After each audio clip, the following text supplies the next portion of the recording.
नमस्कार. श्री स्वामी समर्थ. मी गायत्री आपल्या सर्वांचे स्वागत करते भक्ती आणि भोजन या चॅनलवरती. आशा करते की आपण सर्वजण स्वस्थ आहात आणि मस्त आहात.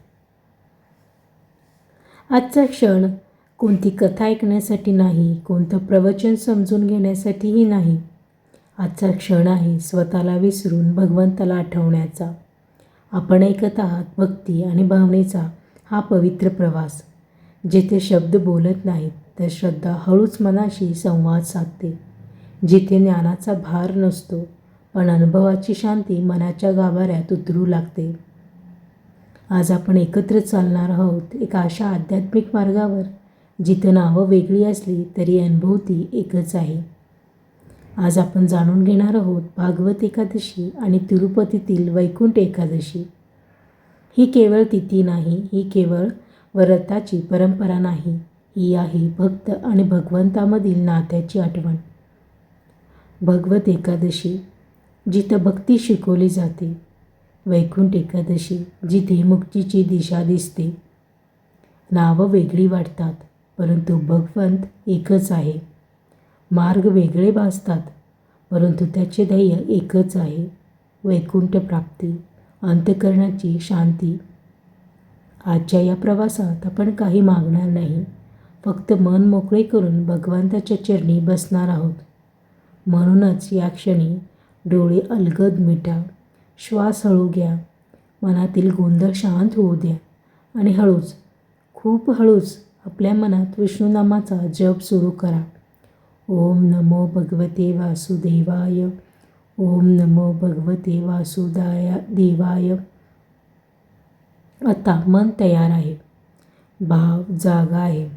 चला तर मग या भक्तिमय प्रवासाला भगवंताच्या कृपेने सुरुवात करूया. आता आपण ज्या एकादशीचा विचार करणार आहोत ती केवळ एका तिथीचं नाव आहे. ती आहे भक्तीचा श्वास. महाराष्ट्रात या पवित्र एकादशीला भागवत एकादशी म्हणतात.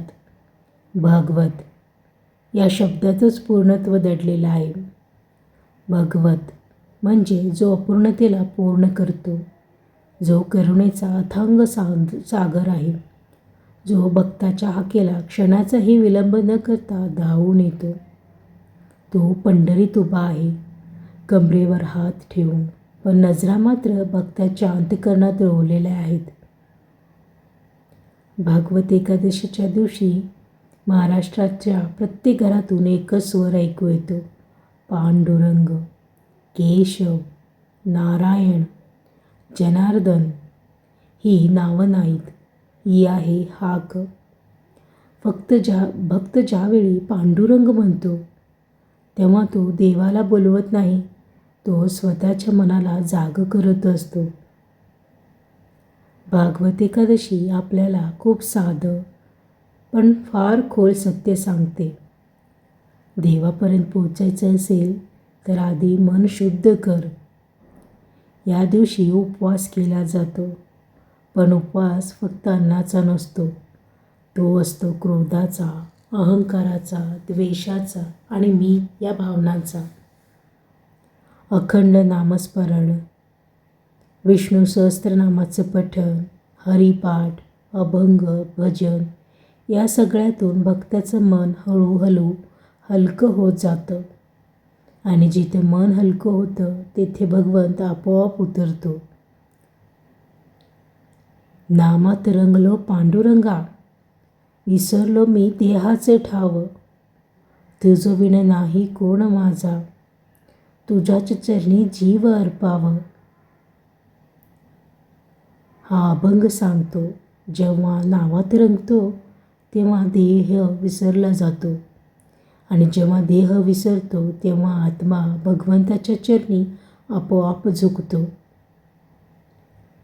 भागवत एकादशी आपल्याला शिकवते, भक्ती म्हणजे देवाकडून काहीतरी मागणं नाही, भक्ती म्हणजे भगवंताच्या स्वाधीन व्हाणं.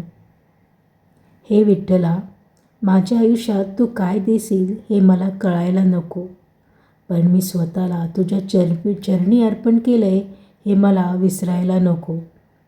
हीच आहे भागवत एकादशीची खरी भक्ती. आणि जिथे अशी भक्ती जन्म घेते तेथूनच वैकुंठाचा मार्ग आपोआप सुरू होतो. आता आपण चाललो आहोत त्या अशा पवित्र दिवशी ज्याला वैकुंठ एकादशी म्हणतात. जी एकादशी फक्त व्रत आणि पूजा नाही, ही आहे मुक्तीच्या मार्गाची शिकवण, जेथे भक्त आणि भगवंत यांच्यातील अंतर नष्ट होतं. वैकुंठ म्हणजे काय? वैकुंठ म्हणजे जन्ममरणापासून मुक्त ठिकाण, जिथे दुःख, त्रास, शोक नसतो, जेथे फक्त भगवंताच्या सानिध्यात शांतता अनुभवतो. वैकुंठ एकादशी आपल्याला सांगते, भक्ती जितकी शुद्ध असते वैकुंठ जवळ तितकंच वाटतं. या दिवशी केलेले व्रत, अभंग, भजन, हरिपाठ, नामस्मरण हे सगळे मार्ग आहेत मोक्षाकडे जाण्याचे. शास्त्र सांगते, वैकुंठ एकादशीच्या दिवशी भक्ताचा सारा पाप नष्ट होतो. ज्या भक्ताने मन, वचन आणि कर्माने भक्ती केली त्याला मोक्ष निश्चित मिळते. वैकुंठ एकादशीला भक्ताच्या मनात एक विशेष भाव जागृत होतो. भक्त म्हणतो, भगवंत, मला फक्त तुझ्या चरणी अर्पण करायचं आहे. आता मागण्याची जागा नाही, केवळ समर्पण आहे. भक्ताच्या हृदयातील ही सखोल श्रद्धा वैयक्तिक आणि आध्यात्मिक दोन्ही मार्गदर्शन देते. भागवत एकादशी शिकवते भक्ती आणि वैकुंठ एकादशी दाखवते ध्येय, ते म्हणजे मोक्ष. याचा अर्थ जीवनातील प्रत्येक कर्म, प्रत्येक अनुभव, प्रत्येक नामस्मरण हे आपल्याला भगवंताजवळ नेण्यासाठीच आहे. भक्त जिथे भक्तीने जास्त टिकतो तेथे मोक्षाचे द्वार स्वतः उघडतात. वैकुंठ दरवाजे उघडतात. भक्ताच्या चरणी प्रकाश होतो. नामस्मरणात रंगलेला जीव भगवंताच्या सानिध्यात विसावतो. हा अभंग हळूच म्हणा, मनाला केंद्रित करा आणि समर्पणाचा अनुभव घ्या. वैकुंठ एकादशीचा संदेश, भक्ती म्हणजेच मार्ग आणि वैकुंठ म्हणजे लास्टचे ध्येय. भक्ती जेथे पूर्ण होते तेथे मोक्षाचे दरवाजे स्वतः उघडतात. म्हणूनच वैकुंठ एकादशी फक्त व्रत नाही, ही आहे मनाचे आणि आत्म्याचे शुद्धीकरण.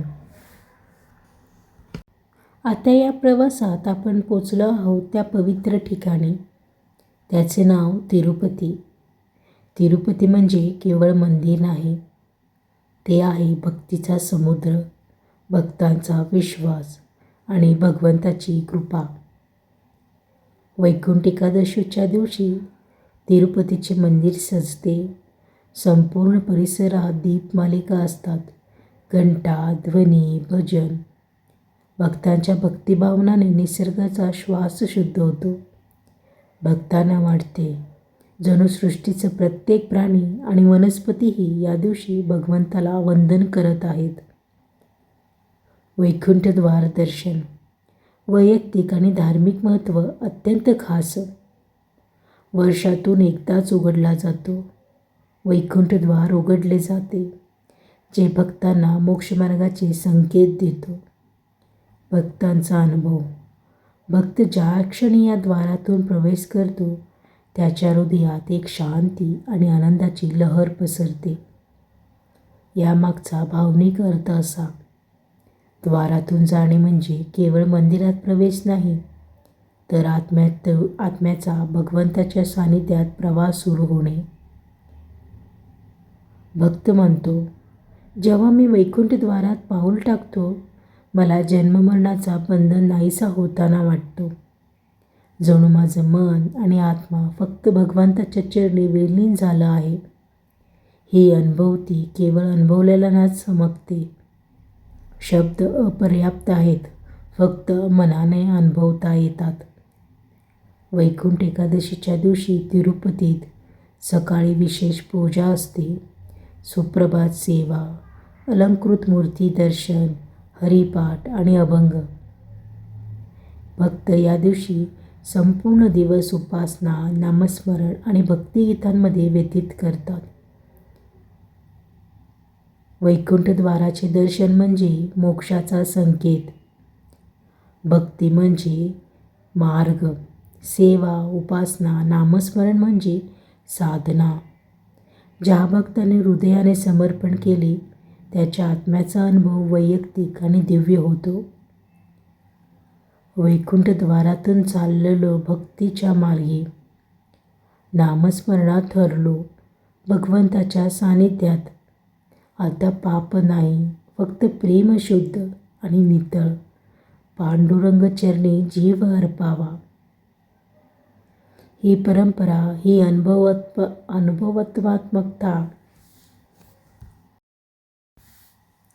परंपरा, ही अनुभव आणि भक्तीचा प्रवास आपल्या मनात एक गूढ आणि दिव्य भावना निर्माण करते.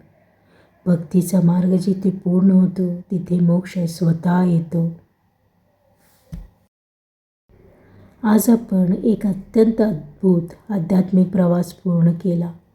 भागवत एकादशी आणि तिरुपतीतील वैकुंठ एकादशी या दिव्य दिवसाच्या अनुभवातून.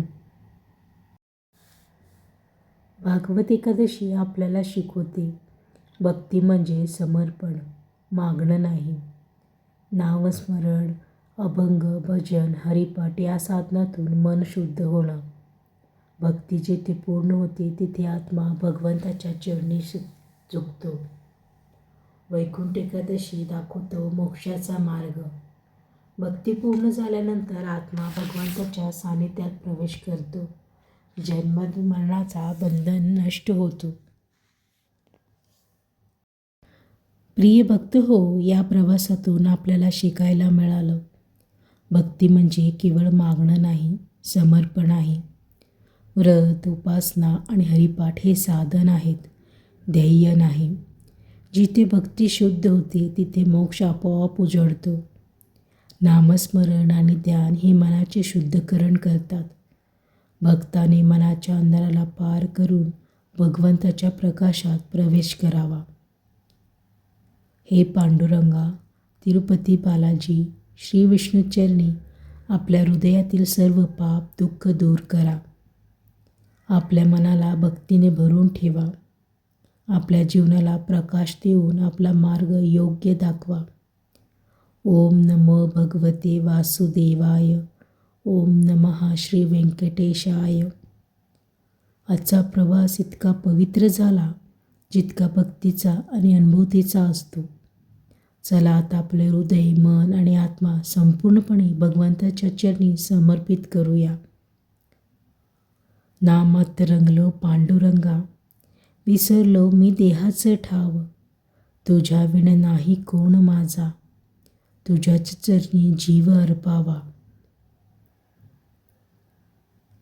माहिती आवडली असल्यास भक्ती आणि भोजन चॅनलला शेअर करायला, लाईक करायला, कमेंट करायला आणि सबस्क्राईब करायला विसरू नका. माहिती सांगताना काही चुकलं असल्यास मी आपल्या सर्वांची माफी मागते. मी गायत्री आपल्या सर्वांचा आता निरोप घेते. पुन्हा भेटूयात. तोपर्यंत नमस्कार. श्री स्वामी समर्थ.